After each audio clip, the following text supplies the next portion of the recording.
सदगुरु संतों की यह रीत, ना को बैरी ना को मीत, दादू राम मिलन की थी, दादू राम सतराम। इतना बोलते ही बाबा जी बोले कि 2 साल नाम लेके तू सब कुछ पाना चाहता है। जब ये बात उन्होंने मुझसे बोली ना, तो आप मानोगे नहीं, मेरे नीचे से ज़मीन निकल गई। भी बाबा जी को कैसे पता? 1 मिनट पहले तो मैं सोच रहा था ये बात, और बाबा जी ने मुझे ये कहा कि 1-2 साल से नाम लेने से ऐसा कुछ नहीं होता। लगभग 15 वर्षों से मैं बाबा जी को जानता हूँ। बाबा जी का बहुत ही सरल स्वभाव था। हमेशा वो कहते थे कि अच्छे कर्म करने चाहिए और सभी को प्रेम भाव से रहना चाहिए। सरल से स्वभाव में अगर देखें तो संत समाज में जो संतों में गुण होते हैं वो बाबा जी में थे। बाबा जी की करनी और कथनी में कोई फ़र्क नहीं था।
जो चोला छोड़ा है महाराज जी ने, उनके बारे में थोड़ा सा बताइए। राधे श्याम रतेरिया जी, सेवादास जी सबसे बुजुर्ग संतों में यहाँ थे और उनकी सेवा हमारे 3 आश्रम हैं बाबा रामदेव जी महाराज के, भवानी खेड़ा, सिंहा और रेवाड़ा।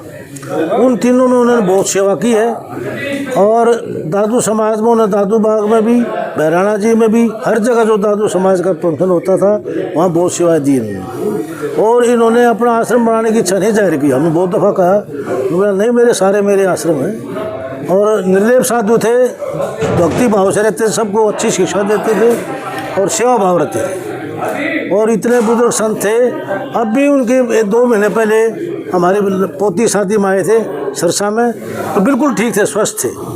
लेकिन निमोनिया बिगड़ने की वजह, सर्दी से उनका कई दिन तक हॉस्पिटल में रहे, जिंदल में भी रहे, एम्स में बठिंडा भी रहे।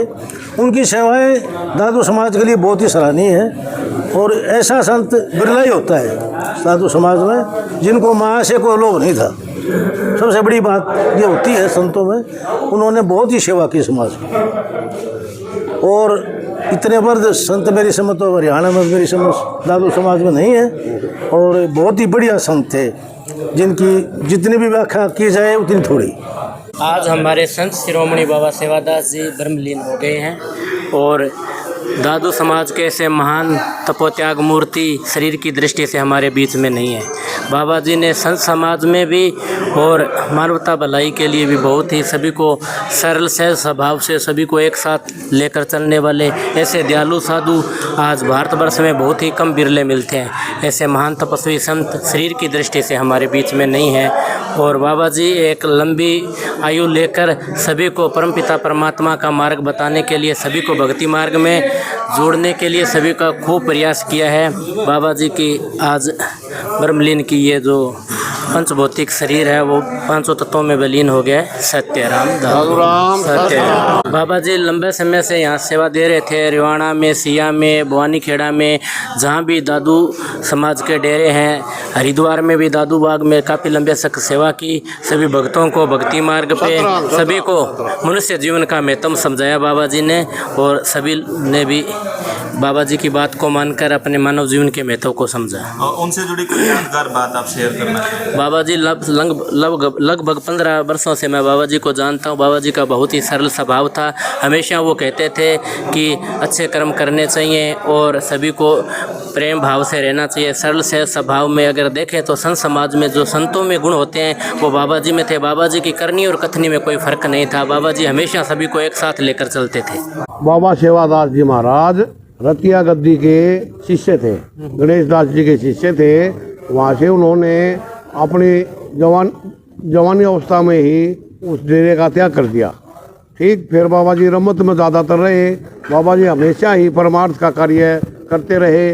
दादू बाग, हरिद्वार, कनखल में, हरिद्वार में भी सभी जगह परमार्थ का ही काम किया। सिया, रवाना, भवानी खेड़ा, तीनों जगह बाबा जी ने बहुत ही परिश्रम का काम किया।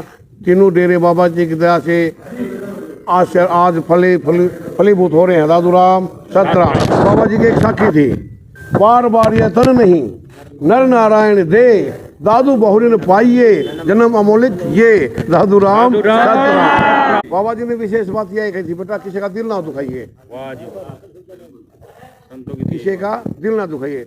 सदगुरु संतों की यह रीत, ना को बैरी ना को मीत, दादू राम मिलन की थी। दादू राम, सतराम। अच्छा, अब इनकी याद में कोई खास कार्यक्रम होगा आने वाले दिनों में? क्या होगा? 4 तारीख को तो इनका रात का जागरण है, दादुवाणी के पाठ चलेंगे अखंड, और 5 तारीख का भंडारा है। जी महाराज की यह इच्छा थी कि मेरा अंतिम संस्कार भवानी खेड़ा डेरा बाबा राम रूप की जगह पे ही किया जाए और मेरा भंडारा भवानी खेड़ा में ही हो तो मेरी आत्मा खुश हो है। दादू राम, सतराम। हम गांव रामपुरा बिश्नोइया से आए हैं जी। तो ये जो सिरसा में पड़ता है, यहाँ बाबा जी ने बहुत समय हमको दिया है। हमारे कर्म थे, भाग थे, रहते थे और सबको एक ही बात कहते थे। सारा ज्ञान तो अथाह था जी, उनका कोई पार ही नहीं है। एक बात वो कहते थे, बस भाई सांस पर अपना ध्यान लगाए रखो और कुछ नहीं। हमेशा हंसते रहते थे। सब कुछ उन्होंने जीवन अपने युवावस्था में त्याग दिया था। अपना घर बार, परिवार, जमीन जायदाद और डेरे आश्रम भी इनको दिए गए थे, सब इन्होंने त्याग दिया था। हमेशा हंसते रहते थे, एकांत रहना पसंद करते थे और सबको दादू राम बोलने का महाराज ने अभी बताया था कि परमार्थ करो, किसी का दिल ना दुखाओ जी। यही बात हमेशा कहते थे। दादू राम, सत्य राम। श्री संत शिरोमणि श्री सेवादास जी महाराज दादूपंथी, उनकी सेवाएं का हमें अवसर प्राप्त हुआ, जिससे हम अपने आप को सौभाग्यशाली समझते हैं। काफ़ी समय से उनकी कृपा हमारे पर भरपूर रही और जैसे कि इन संतों ने बताया कि उनकी अंतिम इच्छा यही थी कि मेरा भंडारा और मेरा जो भी समाधि बने तो भवानी खेड़ा ही बने। उनकी ज़्यादातर कर्मस्थली भवानी खेड़ा ही रही है। दादू राम, सतराम जी पर दया का उनका विशेष ध्यान था। दादू राम, सत्यराम, बाबा सेवादास जी महाराज सिद्ध महापुरुष थे। उनकी लीलाएं मैंने बहुत देखी है, बहुत चमत्कार हुए मेरे साथ, मेरे सामने। ये और भी गुरु भाई हैं, इनके साथ भी। और दादू राम, सतराम। मैं नरेंद्र कुमार स्वामी रामपुरा बिश्नोइया से हूँ और मैं करंट में अभी MM कॉलेज फतेहाबाद में as a assistant professor job करता हूँ। तो बाबा जी से मैंने नामदान लिए हुए शायद 2014 में मैंने लिया था। तो मैं आपने चमत्कार की बात की तो मैं एक चमत्कार बताता हूँ उनका। लगभग 3-4 साल वर्ष के बाद जी, यानी कि 2017 के करीब लगभग एक बार दादूवाणी मंदिर में रामपुरा बिश्नोइया में बैठे थे। आरती चल रही थी। आरती समापन के बाद मैं सबसे पीछे बैठा था। पीछे बैठे बैठे मैंने ये किया कि क्या होता है नाम से, 3-4 साल हो गए नाम लिए हुए, कुछ होता तो है नहीं, ऐसे लोग भ्रमित करते हैं, ऐसे ही संत महात्मा। ऐसे मेरे मन में कुछ भाव आया। तो आरती खत्म होती बाबा जी बिल्कुल जहाँ वाणी जी प्रकाश थी वहाँ बैठे थे और मेरी तरफ ऐसे इशारा किया कि आप इधर आओ। तो मैं बाबा जी के पास चला गया। जाते मुझे पहले बोले कि आप तो बड़े पढ़े लिखे हो, आपने MA कितने कर रखी है? मैंने कहा जी 5 MA कर रखी है मैंने। बोले 1 MM कितने साल लगते हैं? मैं 2 साल लगते हैं। फिर बोले PhD भी कर रखी है आपने? आप तो डॉक्टर हो। हाँ जी मैंने PhD भी कर रखी है। तो बोले PhD में कितने साल लगे थे? मैंने कहा जी 6 साल लगे। इतना बोलते ही बाबा जी बोले कि 2 साल नाम लेके तू सब कुछ पाना चाहता है। जब ये बात उन्होंने मुझसे बोली ना तो आप मानोगे नहीं, मेरे नीचे से ज़मीन निकल गई। भी बाबा जी को कैसे पता? 1 मिनट पहले तो मैं सोच रहा था ये बात, और बाबा जी ने मुझे ये कहा कि 1-2 साल से नाम लेने से ऐसा कुछ नहीं होता। जो मैंने आपको बताया है, सांस के साथ जो चीज़ें आपको बताई हैं वो करते रहो, आपको सब कुछ प्राप्त होगा। इसी के साथ दादू राम, सत्यराम, सत्यराम।